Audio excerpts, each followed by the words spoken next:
Umar ரலியல்லாஹு அன்ஹு அவர்கள் சொல்லுகிறார்கள், அஷ்ஷிதாஉ கனீமத்துல் ஆபிதி, குளிர்காலம் என்பது வணக்கசாலிகளுக்கான மிகப்பெரிய பொக்கிஷ வரம். அது குளிர்காலம் வணக்கசாலிகளுக்கு கிடைத்த, அல்லாஹுவை வணங்கக்கூடியவர்களுக்கு கிடைத்த வரப்பிரசாதம்.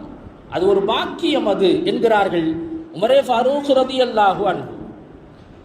இப்னு மஸ்ஊத் ரலியல்லாஹு அன்ஹு அவங்க குளிர்காலம் வந்துவிட்டால் சொல்லுவார்களாம், மர்ஹபம் பிஷ்ஷிதா, குளிர்காலமே வருக வருக.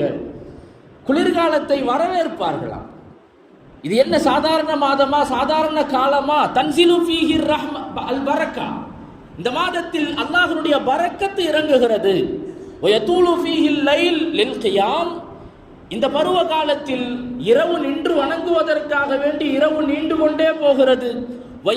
வயக்சுரு ஃபீஹின் நஹார் லிஸ்ஸியாம், இந்த காலத்தில் பகல் சுருக்கமாக இருக்கிறது, நோன்பு வைப்பதற்கு மிக பொருத்தமாகவும் இலகுவாகவும் இருக்கும். இவ்வளவு நன்மைகளை தருகிற காலம் இந்த குளிர்காலம் என்று நம்முடைய முன்னோர்கள், சஹாபாக்கள், இமாம்கள் குதூகலமாக மகிழ்ச்சியோடு அந்த காலத்தை, பருவ காலத்தை வரவேற்பார்கள் என்பதை வரலாற்றிலே நாம் பார்க்கிறோம்.